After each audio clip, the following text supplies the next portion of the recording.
Hey, Thoa. Hello. Can you hear me okay? Yeah.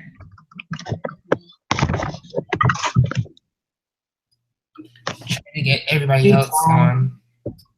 Hello. Can you hear me okay? Yeah. Such echo.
Hi.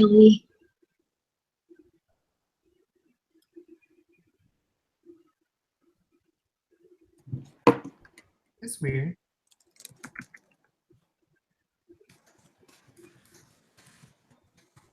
Okay, 3 down, 2 more to go.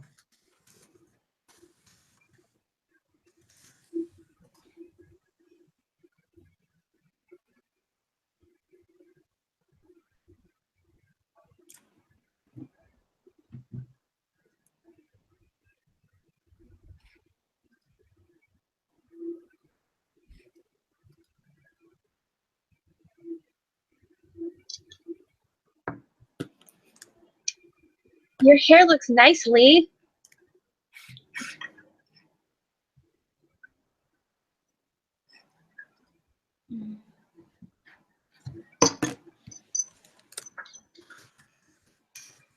Your hair looks nice, Lee. Oh, if you guys are on the live thing too, go ahead and mute that, the live YouTube, so it doesn't echo.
Just one more second, everyone. We're still getting our last panelists onto the call right now. We're having a little technical difficulties.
So I think Franklin wants us to entertain him.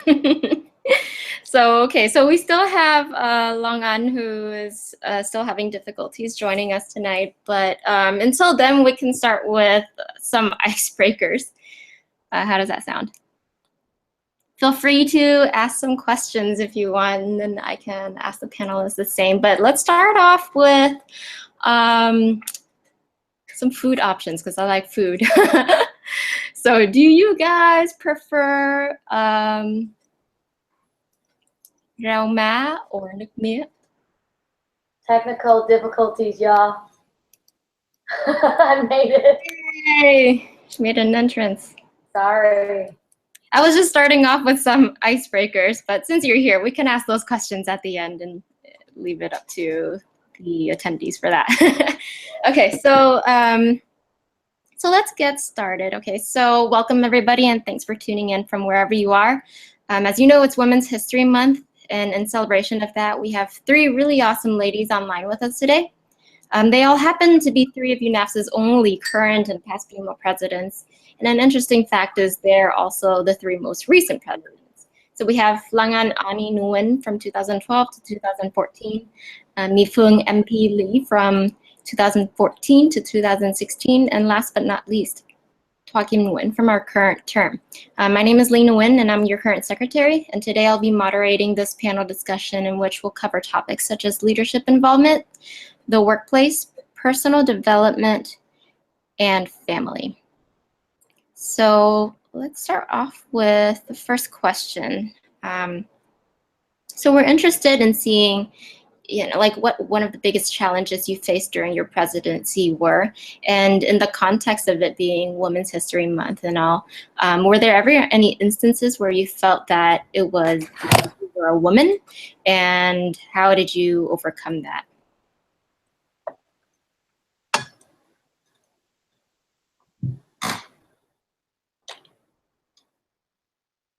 Ladies, did you want to start?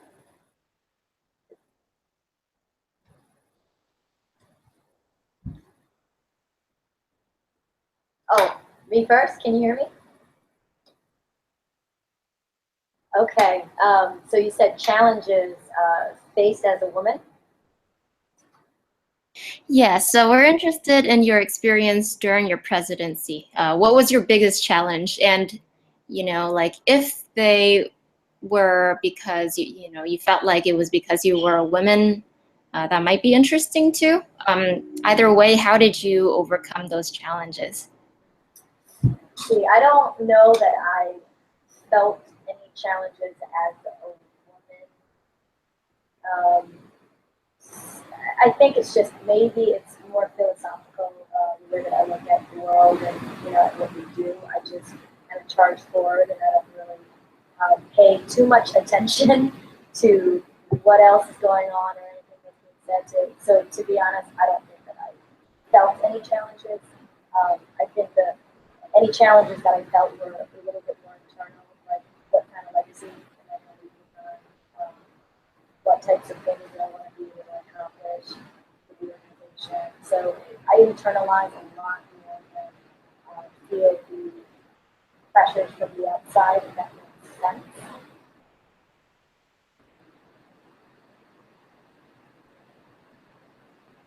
Yes, I'm sorry if it's hard to hear me.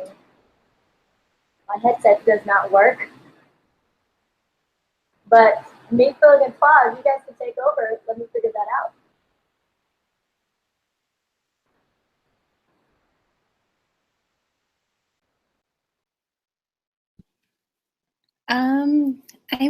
I want to also kind of agree with Ani in the terms, during my presidency, I don't really feel like there being a female that I encountered that many challenges. If anything, I think it's more so working with the community in which being a female, being someone younger, played more of a role in which they perceived me and how much experience I would have had. So I would just, I can't think of any specific times that was a big challenge. So I'll keep thinking about that. Thoa? So I guess I'm still pretty early on in my term, but I want to point out that when it comes to sexism or misogyny, a lot of the times it's really subtle. So it's sometimes not picked up on as quickly or as soon, just because a lot of it's societal views. It's a lot of things that were ingrained into what were gender norms and things like that growing up. But one of the biggest things that I've noticed, and it's not quite often, but sometimes I've heard from people that I can be quite bossy. And I want to say that UNAVSA as a whole, in general, I think is very inclusive. And I've had a conversation with one of my close girlfriends that there's like between ideal versus practice.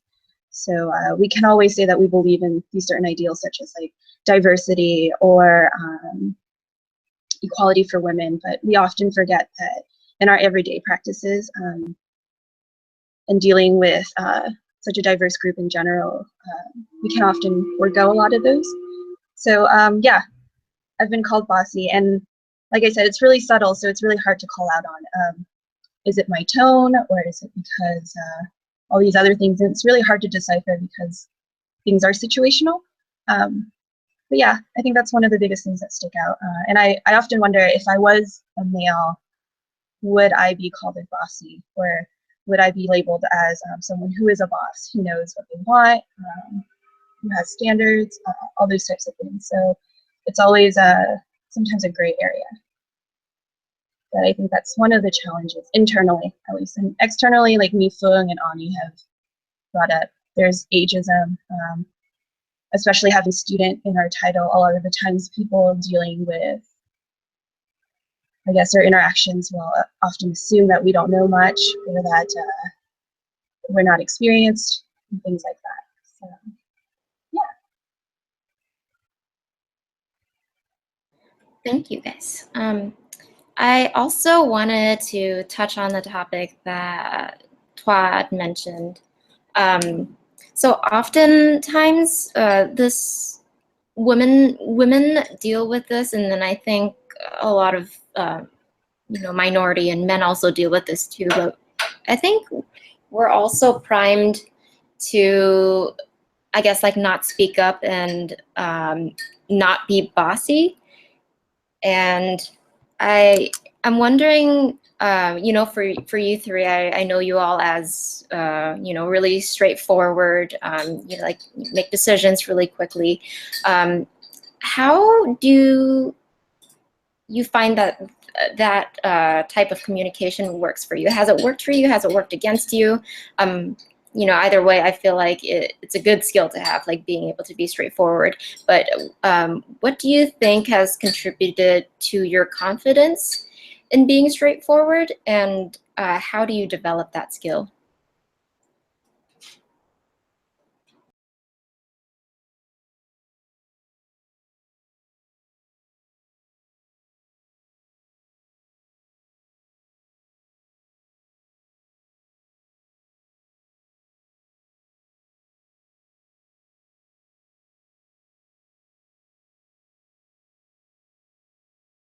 Can you hear me now? Yeah. Okay. Okay, good. All right, figured it out. Thank you, guys. Sorry. I'm very technologically inept, if you guys can't tell already, even though we tried to test this yesterday. But the question, I believe, is how do we get away with being bossy, is what I heard. Just kidding. Okay, so I feel that in terms of being straightforward and being direct, that was a journey. It wasn't always like that. I think as you see results from you being more direct and being able to communicate exactly what you want and what that desire is, then you gain a little bit more confidence as that happens. And I think, growing up, maybe just being like, culturally, we're expected to be quiet and this, just good girl, do good in school, usually very quiet, obedient, all of that. That's a stereotype that we have to face. But I think because I moved around so much in my past when I was younger, every time I moved, I felt like it was a chance for me to develop and change a different part of myself. And I remember in my middle school year, that's when I actually really changed completely from that stereotypical quiet Asian smart girl, to someone that was a little bit more outspoken. I took drama classes. I wanted to, be able to express myself differently.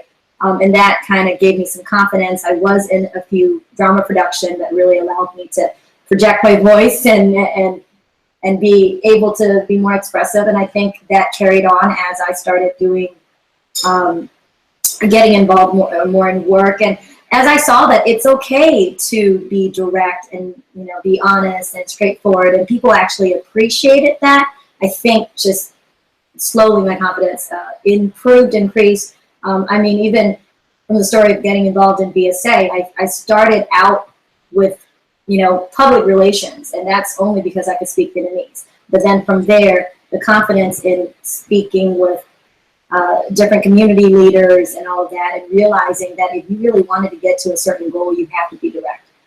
Because this kind of indirect nature of communication didn't really get anywhere to get results. And so for me, maybe it's my impatience that allowed me to be a little bit more bossy and direct. And then that, when results came from it, I felt like it's okay, because it wasn't like every time you did that you were being rude. You were just trying to get to an end goal, and you wanted to move things along and make it happen. And a lot of times, and maybe also because I took psychology, and psychology always said that most people are very passive.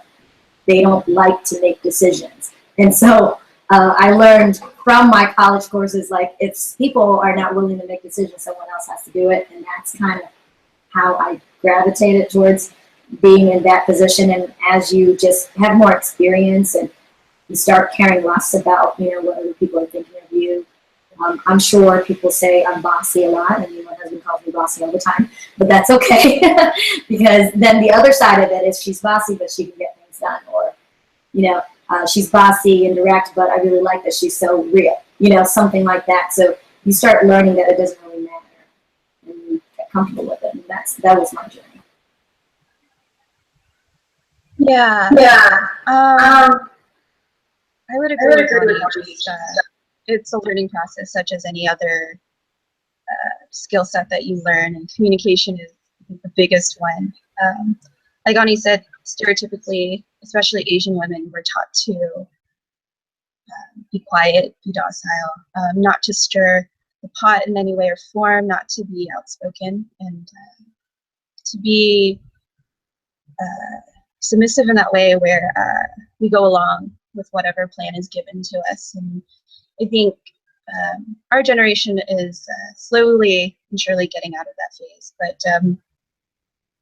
it was a struggle. I don't think I was as vocal when I was younger, even with just how I was feeling. And I think honesty is a pretty big part of integrity, and integrity is a big part of leadership. It was definitely a process. But like Ani, the more direct I am, and I think the more honest I am, there is tactful ways of saying if you don't like something, or there's definitely space to speak upon that. And I think UNAVSA is unique in a way that I don't face so much sexism, but I want to say in work sometimes my voice can be drowned out, even if I am objectively looking at a situation or giving my own personal advice, something that I'm paid to do as a consultant. But I think my only advice to other young women leaders is to stick with your guns, objectively look at the situation, present the facts, and just keep being as vocal as you can. And more importantly, like, find mentors that support you, men and women. I find that most of my success is that I've gotten support from all sorts of people, and that goes against. That goes along with any ideal, is that you have support from a large group of people. So those who are in leadership positions that are male as well, I want to say that a big part of leadership is taking care of your community, taking care of your team. So if you do have females that are working underneath of you, encourage them to speak up more. Don't tiptoe around the fact that they are a female. Treat them as equal, and give them valuable space to learn, as well as just work with one another, so they don't feel targeted just because of their women.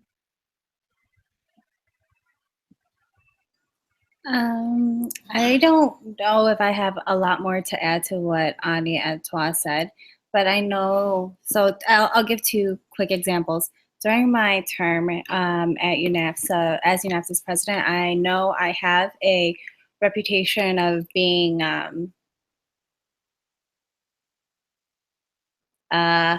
word that's a little stronger than bossy, and that it was because of how direct I am. I'm not as sensitive, I guess, to other people's emotions as Thoa and Ani is.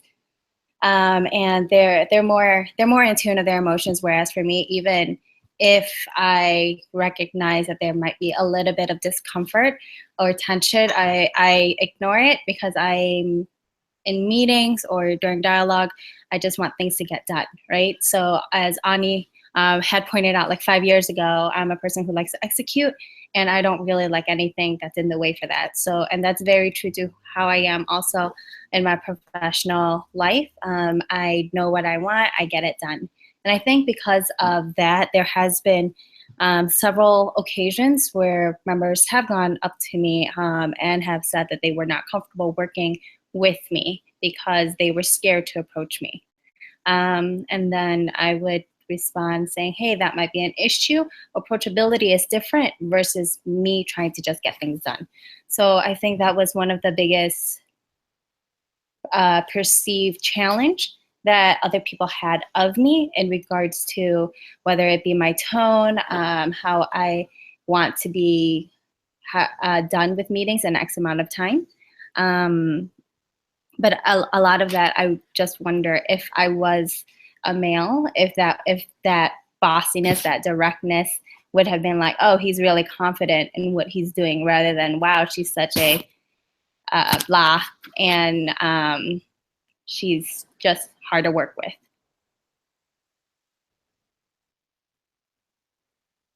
Yep.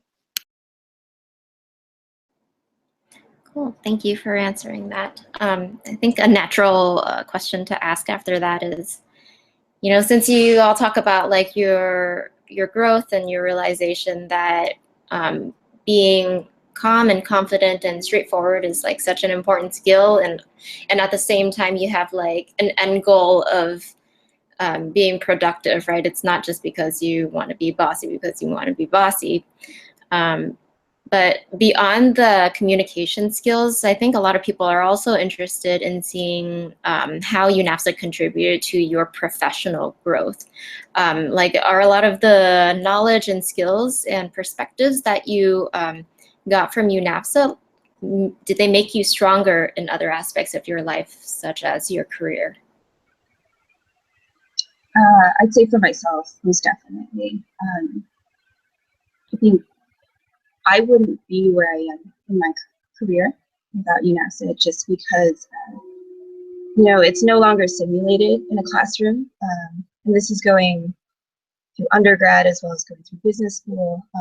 All those things is theory. And a lot of the times they'll give you case studies or business dealings that are really, I guess, surface level as far as the critical thinking, as well as the dealing with people, and all those things. But for sure, UNAVSA has definitely contributed. I think, especially after working 8 years, almost 9, I call it my nonprofit career now, just because it's been such, just not the longevity, but also the amount of experience that I've gained, being able to lead teams to get the task and objective done, to contribute to a greater cause, as well as bringing out the ideals that UNAVSA was founded on and currently still carries on. So yeah, most definitely. I know for my interviews personally, UNAVSA is one of the biggest group of questions as far as like, oh, so you did all of these things, like, what is UNAVSA about? Tell me about the annual leadership conference. Talk about CPP. So you ran a campaign. What was that like? And I think when employers hear the extensive process of these projects and what we do as volunteers and what we do as students, they're really impressed, because these are real life figures. These are real life experiences, and it's no longer simulated as it would be in a classroom.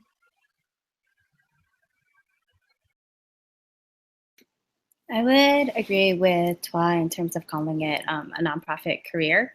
And I have, like Thoa, brought that into conversations, whether it be casual conversations or formal through interviews. I think for the first 6 years of UNAVSA, I did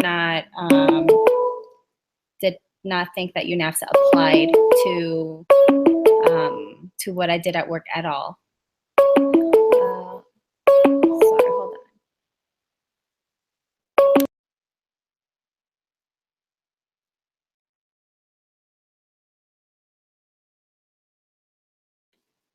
on. Oops, sorry about that. But in the recent years, as whether it be the technical stuff, for example, everything that I learned in Google Hangout, or not Google Hangouts, but within the Google Suite has been a direct transfer. I've done like trainings on how to use Google Hangouts, done trainings on like everything that we've done the past like 4 or 5 years. Basecamp has been a conversation that came up in terms of project management, process improvement, and just learning all of that actually applies. I think mostly because our predecessors in our communities were also all in the business tech fields. So bringing all of that to work has been interesting. I think what is more relevant though, is the amount of awareness that I got leaving UNAVSA, in terms of being aware of all my different identities and now being able to push for diversity at my workplace. Seeing how, I think Thoa mentioned earlier about encouraging your colleagues, encouraging other females in the workplace to really have them speak up. One prime example is when you are conducting interviews, stereotypically, men, even if you ask them, oh, have you had experience with that? Males tend to be like, oh yeah, tons of experience in it, or and they'll be able to talk upon that. Females, on the other hand, stereotypically, are a little bit more modest, and the answers would be like, well, I haven't had that much experience, but would love the opportunity to learn. And already there, even though it's the same question, and if they have had similar experiences, then they're perceived a little differently, whether they be stronger or a little weaker in their skill set. But at this point in my life right now, I think it's more interesting on what I have done professionally that I can bring back to our community. I don't know if the two of you have experienced this, but if anything, UNAVSA has taught me a lot of tolerance, just working with very different people. Some people that have like high skill, high motivation. So they're your A-team type of people, alpha leader. And then you work with, I guess, that gray area of like high motivation, low skill set. So people that are so passionate and willing to learn, and they might not have had the experiences too. So, and I want to proudly say that UNAVSA does a great job in facilitating that type of environment. And then I think with everybody, you deal with low skill set, low motivation, those that are just challenging you in every aspect of the way, whether that be timelines or personality, a combination of both. But if anything, I feel like UNAVSA has taught me to be more open-minded, to be patient, as much as it's annoying or cumbersome in the process, but tolerance and patience is a big one.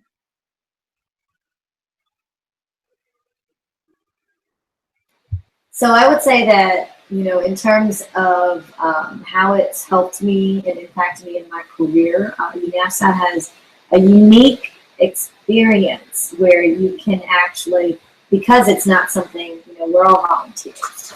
So we actually have the unique ability to really learn a lot about yourselves and how you interact with people without a lot of fear of how your interaction is going to be graded or how that's going to affect you, let's say, monetarily, right? Because it's a volunteer job.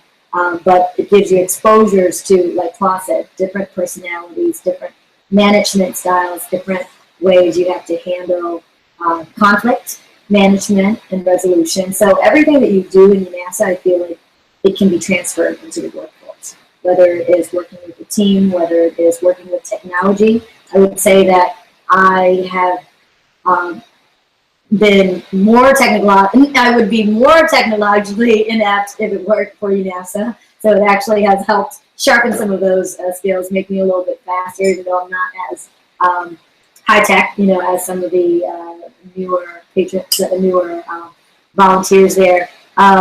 But just in a lot of different ways, it's working with people, it's working with technology, organizational management, understanding timelines and how things kind of fall into place, because we are dealing with so many different projects that affect several people. And even if you think about the conferences that we plan, it's for all volunteers to come across from all different states across the nation and pull something together like that for a large audience base. That's actually a lot of people. I have customers that do event management, and they get paid a lot of money to just event manage for 100 people. Nonetheless, we've gotten to 300, 400, 500 people or more in our conferences. So a lot of different skill sets that could be transferred over. So I'm very thankful for UNAVSA. And then also the opportunity to get up and speak and see how your words inspire or challenge people or change people's thought process. That also helps you as a leader. So in your career to get a little bit more confidence, because it's almost like a platform for you to be able to practice without being completely judged or graded. So I felt like that has been a blessing for having UNAVSA in my life, and it has allowed me to be more confident than without it. Oh yeah, I think we can all say that we weren't perfect when we were starting out, and we had a lot of growing pains along the way as far as how to communicate, learning a lot about ourselves, like Ani said. So I'm gonna have to agree, yeah. It's a safe space to grow, and it's not to say that you're not going to get criticism, because people in leadership positions have the responsibility to tell you, hey, you dropped the ball, or hey, you're doing a really great job. There's always room for improvement, and I think if anything, the three of us are still trying to grow ourselves and still trying to make ourselves as best as we can be, and that directly reflects on our community too, just because we're part of it. So I want to say, like, encourage whatever leadership position you're in, as far as like if you're an e-board for a VSA, if you're an event coordinator, whatever it is, to really facilitate that learning and try not to get so caught up on the emotional aspects. It's frustrating, believe me. I think all three of us can say that presidency has challenged a lot of emotional aspects, but at the end of the day, we're here to learn. And if you're open to it, and if you're open to taking criticism, the process for you is going to go a lot smoother versus someone who says one thing, does another, and can't deliver.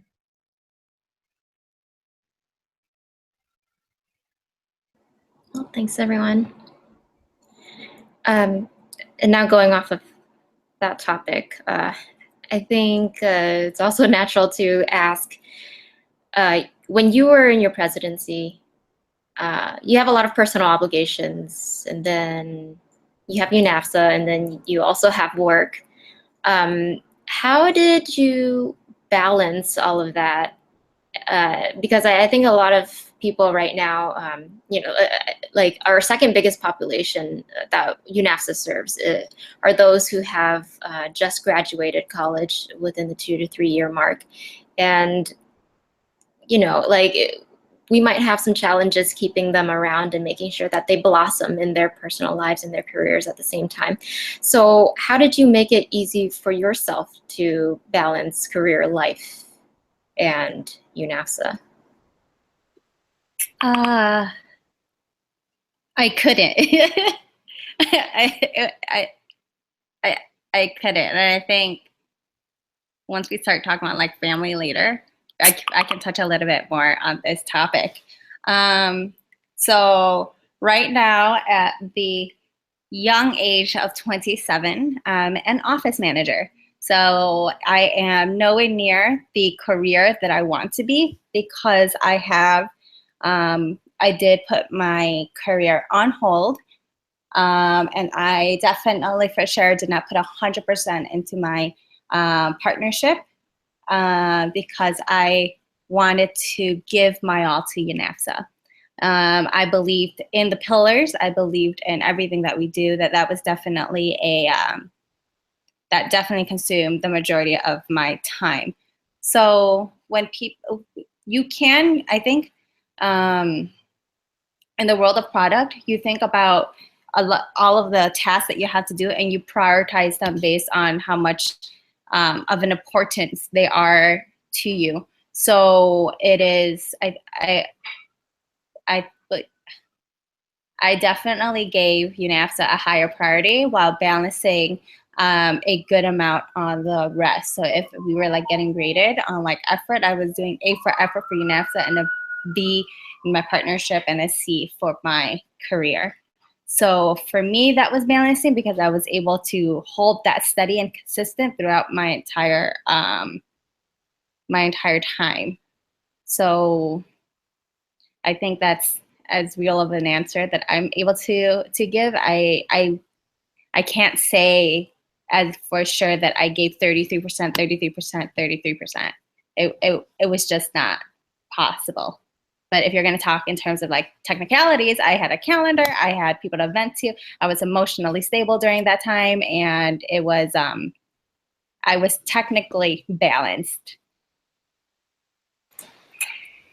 Yeah, I think that there is no way that you could be 100% balanced in terms of, you know, when you're engaging in something like UNAVSA, any type of volunteer opportunity or activity that you're passionate about, I think it's going to consume a lot of your time. So have that expectation up front, but the thing is what you earn from it and, you know, the relationships that you build, the skill sets that you do build from it as well is well worth the time investment and maybe the initial imbalance that you have. I think there are ways to not feel overstressed, just like MP was saying, My-Phuong was saying, you know, you don't necessarily have to be stressed that there's not a complete balance, but even in your job, sometimes you don't feel balanced. Even if you didn't have a big project like UNAVSA, if you have that type of personality where you're going to get engaged and do other things, there's always a balancing act, I think, in life. It's almost like the nature of America. That's why we have the highest GDP, you know, in all of the world, is because we're constantly in this kind of role that we're going to pick up things. So it just depends on what are you focusing on. I mean, a lot of people, there are some people that focus on video games, right? And they'll spend 5-6 hours or 10 hours or so on video games or doing something else. But we decide to spend our time on volunteerism. So I think for those that feel like, oh, it's, you know, taking on another full time, I think you just assess where do you want to put your time, you know, and if you feel like UNAVSA is a cause that you can stand behind and you can put your time in it, you can put it in, and there will be some imbalance. You're not going to be perfect 100% all the time. I think, you know, as a leader, and people that have worked with me would know I wasn't 100% all the time, but my heart was there, and I knew the key things that need to get done, you know, to be done, and then you learn to delegate, and you learn to trust, and you learn to, you know, depend on others to move things out, because you can't be the one that does it all, you know. And I think that's also a part of the learning process of being in UNAVSA, which really helps you with some of the other skill sets that you might lack. Like for me,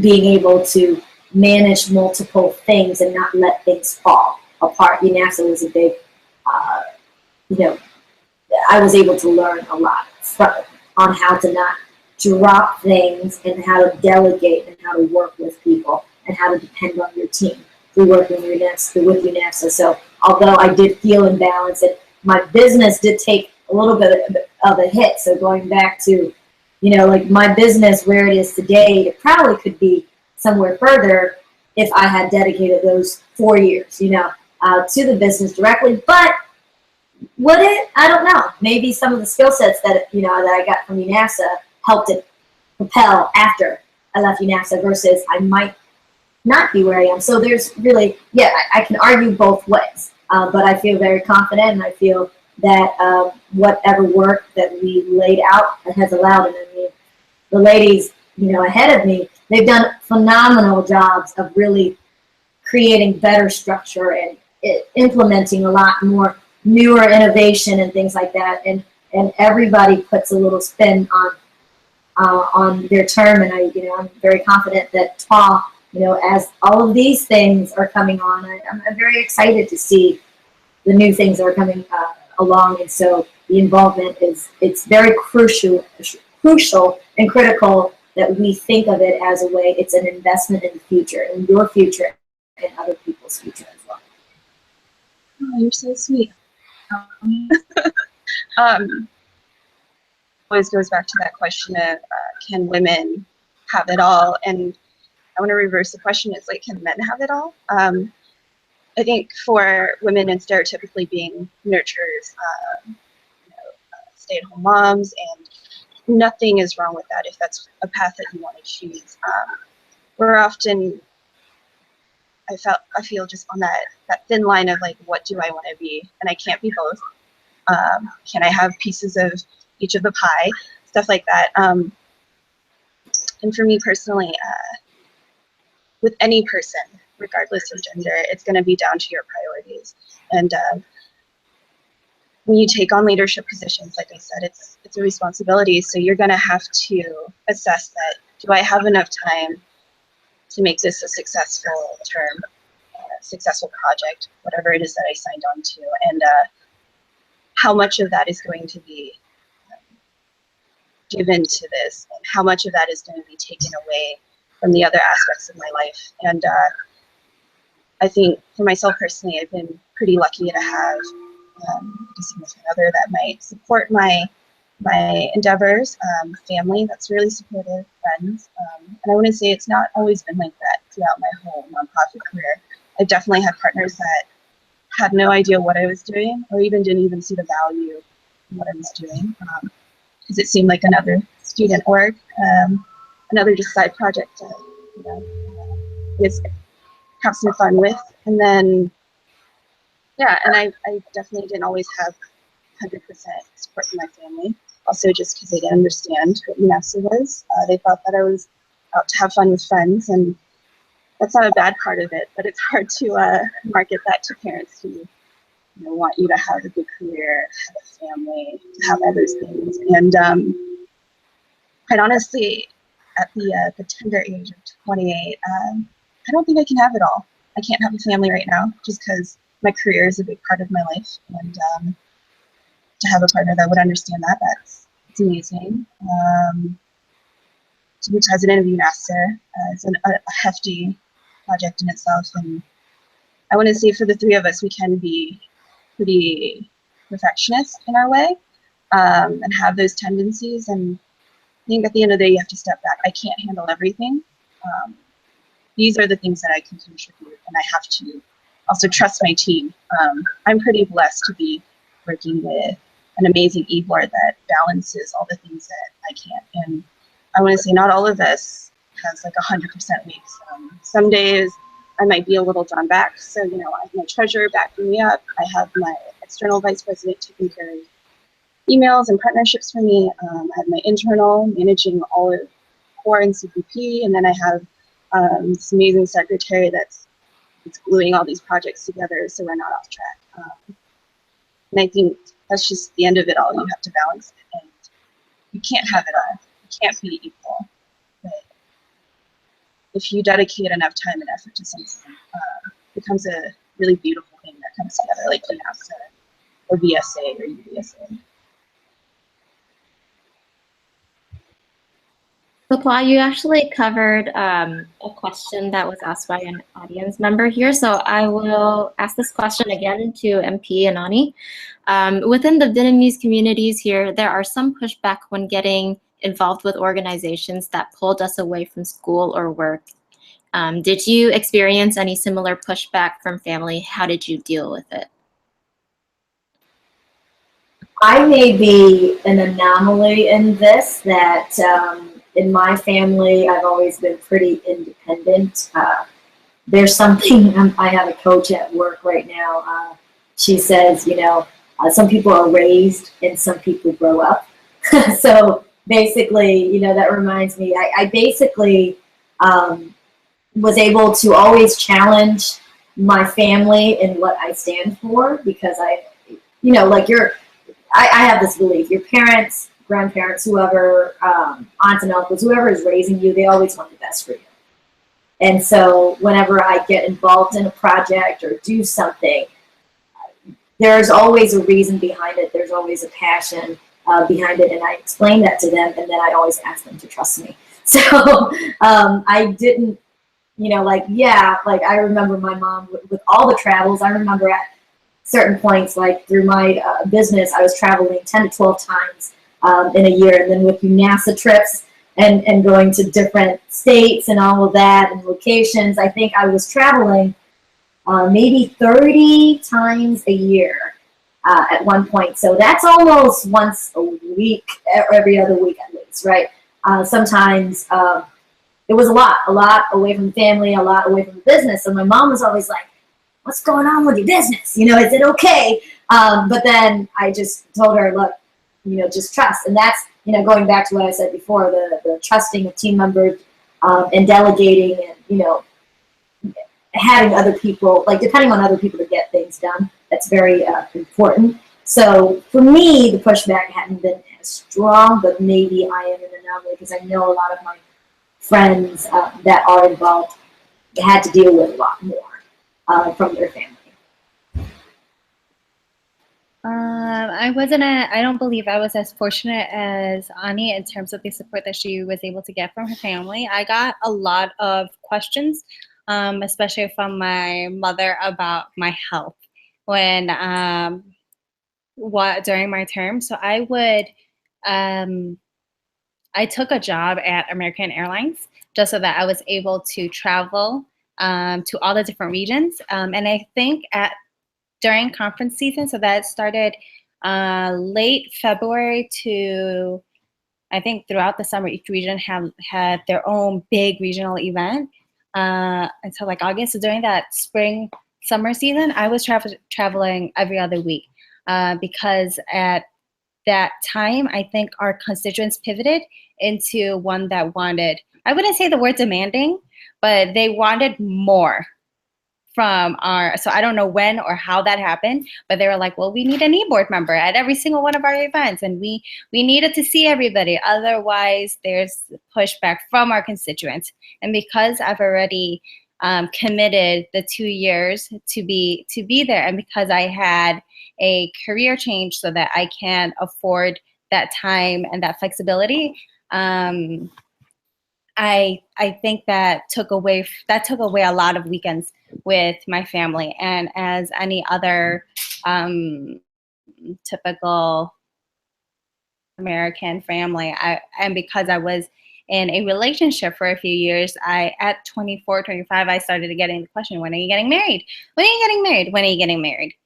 And that pushback against starting a family versus my career versus a nonprofit job that I was extremely committed and happy to do had a lot of tension with each silo.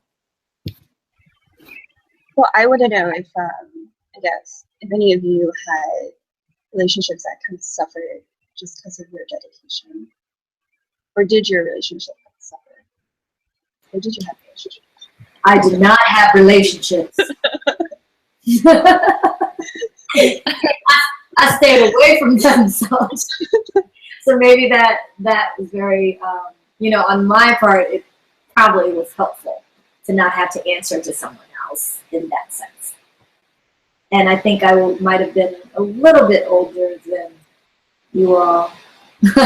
You know, once I started my involvement, I mean, just I've been independent since I was 16, to be honest, in terms of, you know, lifestyle living. So it's a little bit different, independent in the way that, you know, I made my money and paid for my stuff for the most part. And so I think that probably contributed to that too. And no men, not at that time.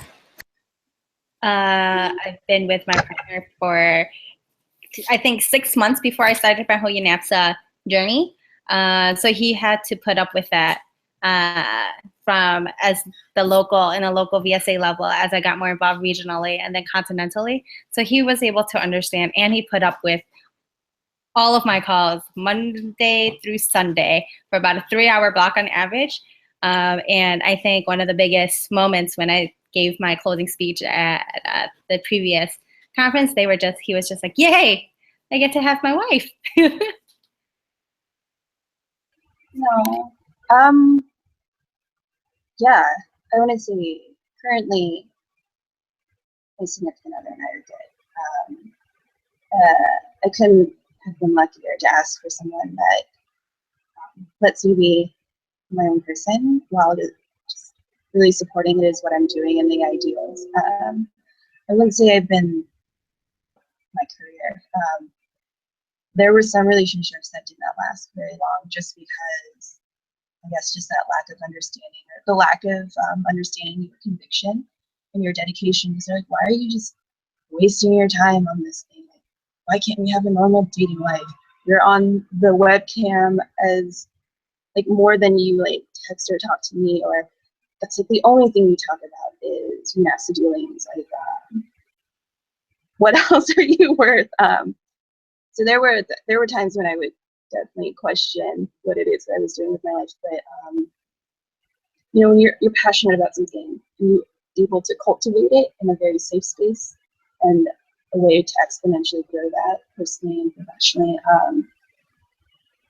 It's just really hard to let go of.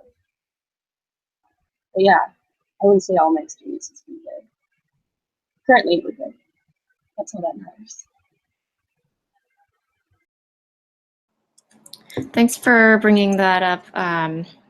Your points about having a partner that can support you, I think it reflects the same way in terms of like women who want to develop their careers, right? I think it all starts within the home.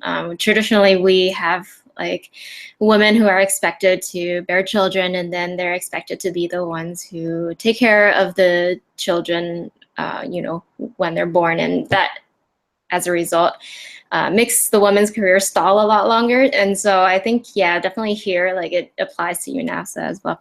So thank you for touching on that. We have some questions on Twitter that are really popular, and they kind of revolve around,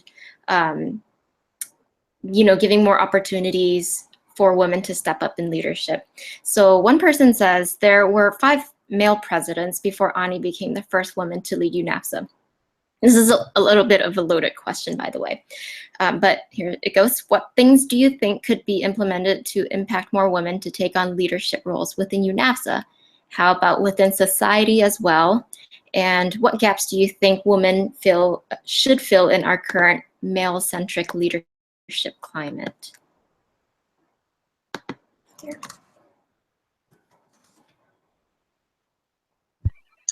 I was thinking about this, I think like last month with a circle of my female friends. Honestly, I touched upon it at the beginning of this conversation. I think it really starts with leadership.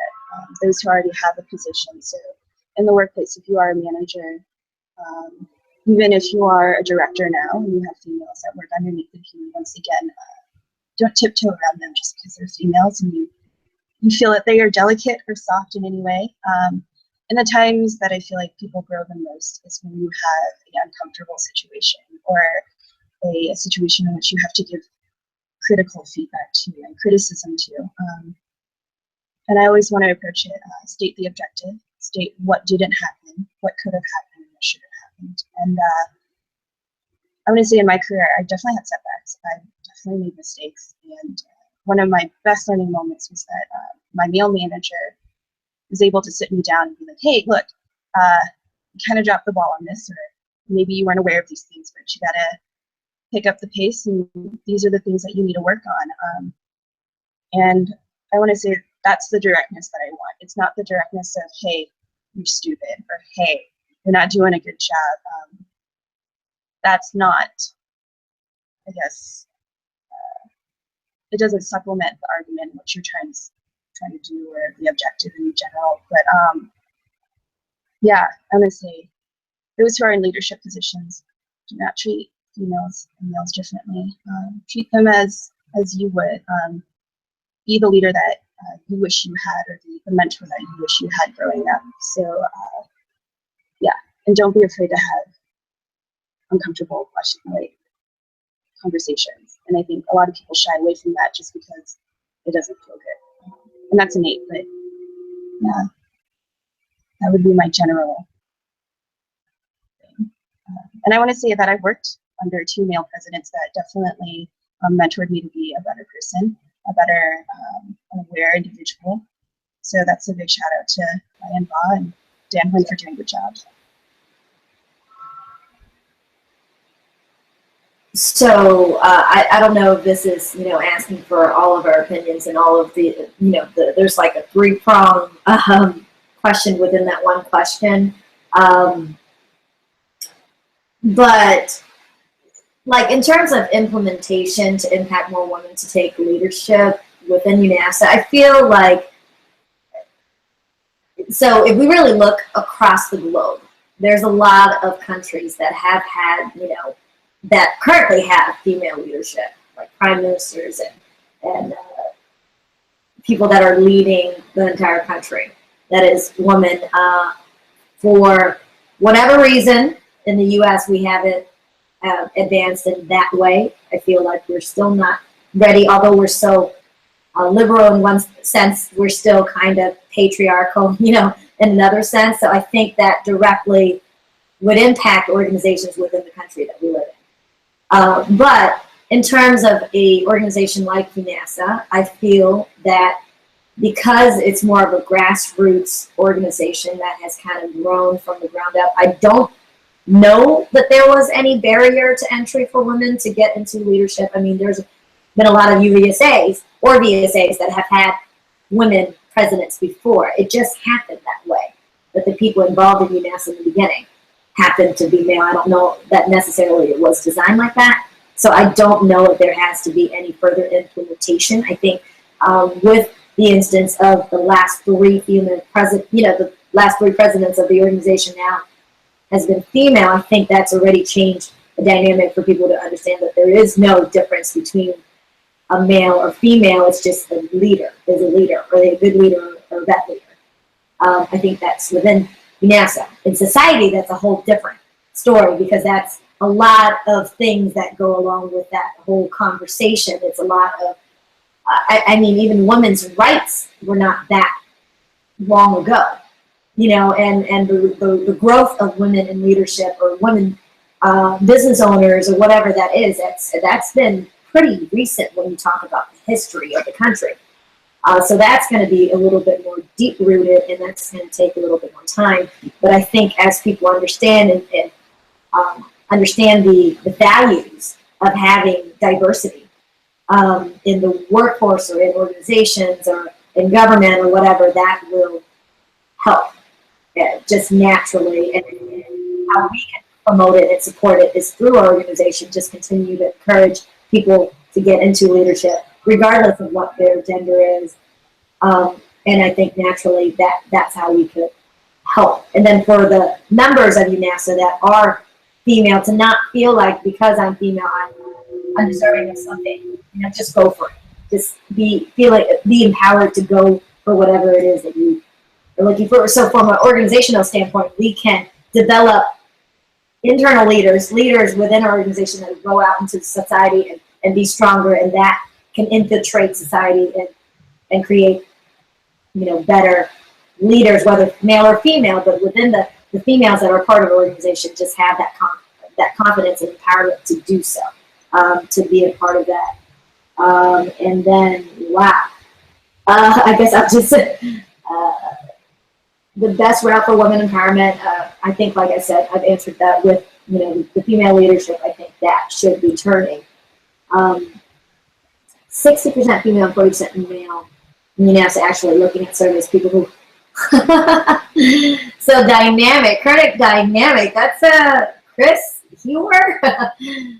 So I think that's a natural inclination of an organization that is like a VSA or UNAVSA. Just, I don't know. That's a little bit. I don't know. You know what? I'm not gonna even try to answer that because I don't know that I am in the right position to be able to give a good answer to that as why that happens. I don't know, and I feel like it's also, once again, just societal standards. UNAVSA is a unique environment that lets people grow and accepts a lot of differences, but even within our own community, there's always that argument of ideal versus practice. Do you, as a male or female, do you practice inclusive practices? Do you judge people? And why are you judging that? Is it a bias thing? All those things come into play too, and I think, once again, people in leadership need to critically think about what it is that they're saying and doing, because I've heard subtle comments of it. Oh, I wish she was softer. Oh, I wish she was more approachable. And once again, would you say that to a man in the same position? And what is it that's contributing to that type of thinking? Is it just because of the gender norm, or the constraints that we have to fit in a certain cookie cutter shaped type of way? I want to challenge both females and males about those things, because I've heard it from both genders of how people should act, just because, like, you know, even like subtle sayings, it's like man up, or all those types of things. So really critically think what it is that you're saying to people. What makes a man, what makes a woman, what makes a good leader. So I laughed earlier because I have been asked to be softer multiple times in my during my term, and I would just be like, well, no. So let me just answer the question now then. I think it's also interesting to note that all of the presidents is still in the business field. So that also, I think, is a very minor observation that females are now entering the business workforce a lot more, because that also provided us three the opportunity to not only be there in our career, but to also be there for UNAVSA. And I will agree with Ani when she said that the barrier to entry for females is almost non-existent in our community. There really isn't a difference in getting involved and staying involved. It's just whether or not your perception of being annoying or nagging, or, you know, all of those endearing qualities will be put against you as you are in a position of power.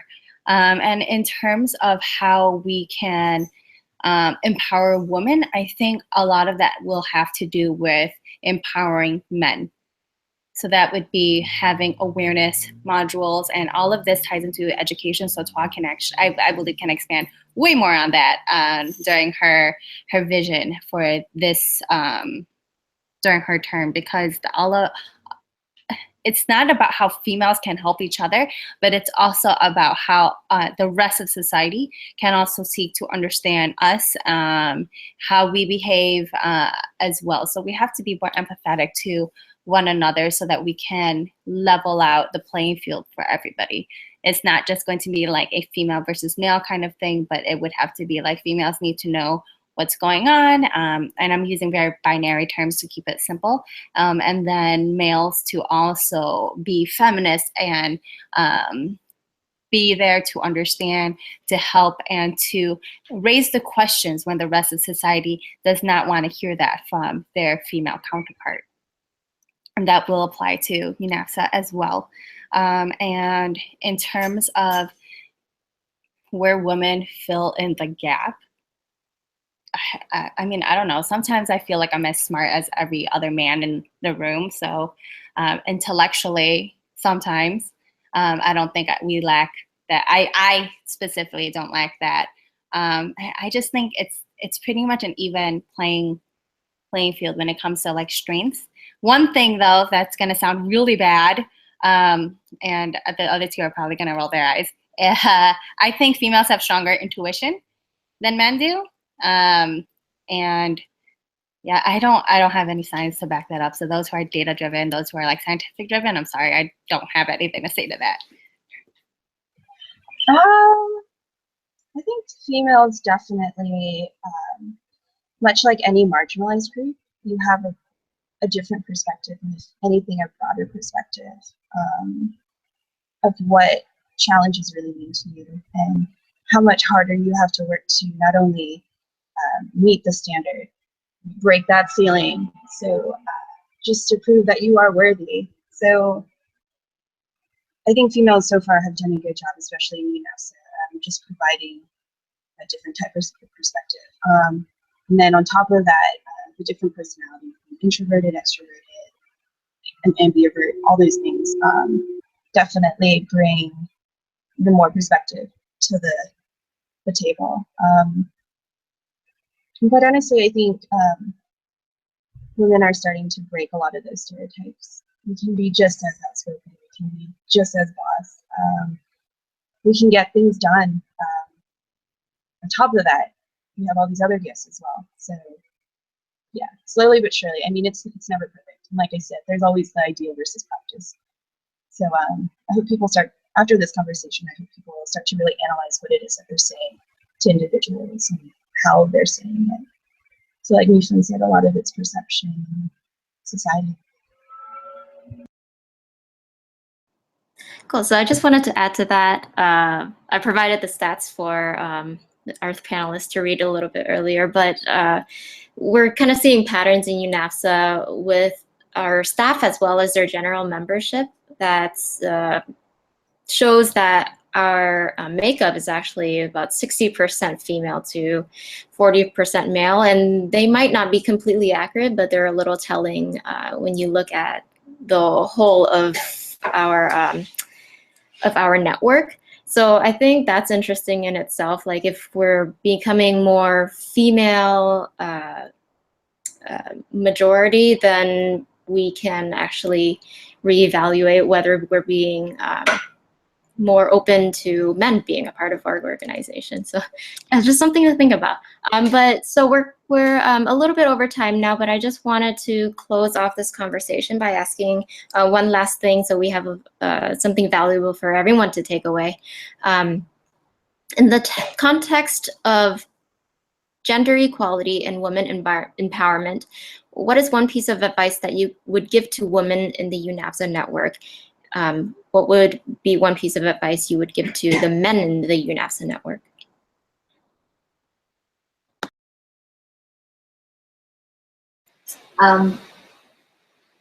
So I think that for me, the advice would probably be the same for both sides. I'm going to be lame here, but I think in terms of like anyone within the network, because you know when we think about equality as something that we want to be able to achieve as a human race, let's say, then we have to look at each other on a level playing field. So you want to look at everybody as a unique individual, and to all of our constituents, just really take a good look at yourself and really try to understand where your strengths are, what are you built for, and what can you contribute the most, and then have confidence to charge forward and try.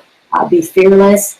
Don't be afraid of failure, because that's the only time that you can grow. And I think, I'm not sure if that's what you're looking for, but in general, if we just kind of charge forward, continue to reflect and learn about ourselves and get better every day, we're going to improve for everyone around us. So that's both men and women.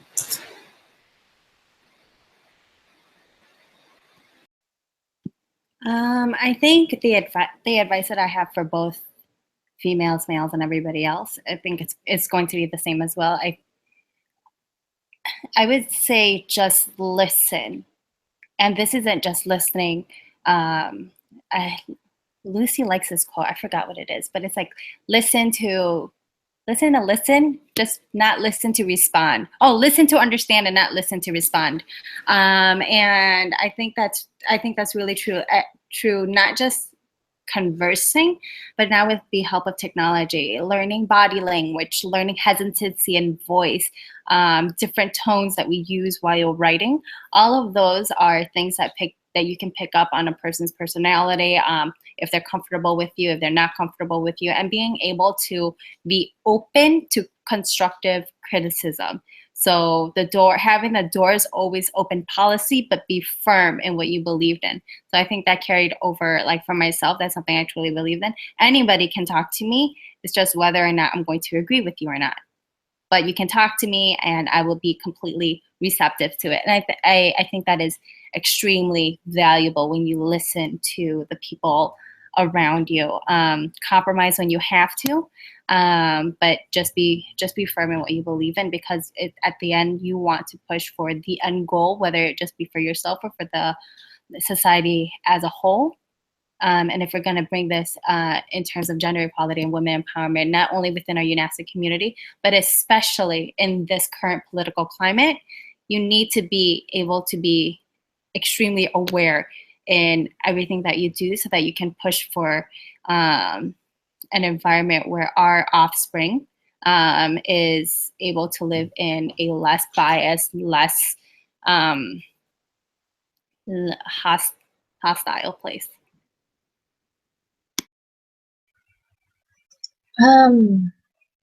So my advice to females, which echoes, I think, with My-Phuong and Ani, is to not be afraid. And if you are afraid, to grab that fear and walk with it. If anything, pourquoi, as our UNAVSA 9 theme was. But yeah, it's okay to be scared. More importantly, it's okay to feel those things. And if anything, that just gives evidence that you care about something to that point. So if anything, take a dare in your career, take a dare in school, take a dare in your personal life. Now is the time to do it. And I wish someone had told me that when I was younger, even in my early 20s, to be like, hey, just go for it. Like, F it, who cares? You have this time span to do it and experiment. And if it doesn't work, well, the worst thing that happens is it just doesn't work. You won't know if you won't try. And that's something that I've definitely implemented in the last 3 years of my life, and it's worked out pretty well. It doesn't come without its own challenges. So for women, don't think that it's going to be easy by any means. And if it gets hard, that's the time in which somebody shows grace. And that's the time in which I think will test your character, test your morals, your integrity, and how much you care about yourself, as well as the community. For men, for males,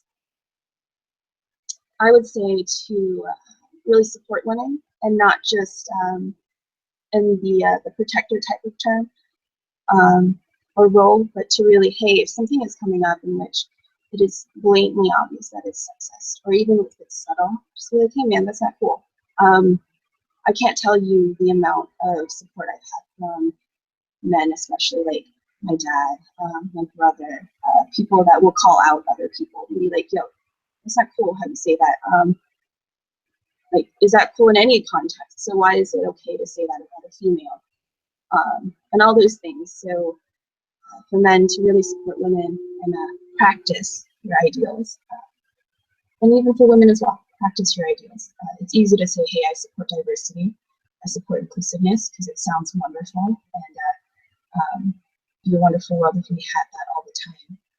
But yeah, analyze your actions and really look at it as, am I really supporting this ideal? And what else can I do to amplify this cause? Because there's going to be extremists on each side that's going to ruin that for you, and maybe change your perspective and make it a little bit more biased. But I think it's up to you to actually build those critical thinking skills as far as labels and society and gender roles and all those things that are involved. So are you actually practicing diversity and inclusiveness in your everyday life? And it can be as simple as calling out somebody that's like, you know, you shouldn't catcall at women. That's an uncomfortable situation. She's just walking down the street. Support that. And it's refreshing every time I see a male counterpart or even a female and just shout out me. So support one another and practice your ideas.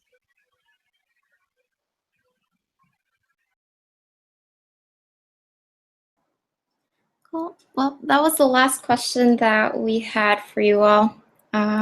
Speed round. Okay. Okay, so thank you everyone for joining. Thank you again, Ani, MP, and Thoa for your valuable time as well. I certainly hope that this inspires some more conversations around equality and women empowerment, as well as personal development. If you have any more comments or want to start a conversation, go ahead and email us at pr@unavsa.org or tweet us at UNAVSA. Thanks, everyone. Thank you, guys. Thanks for having us. Bye. Bye. Bye. Well, Ani just left.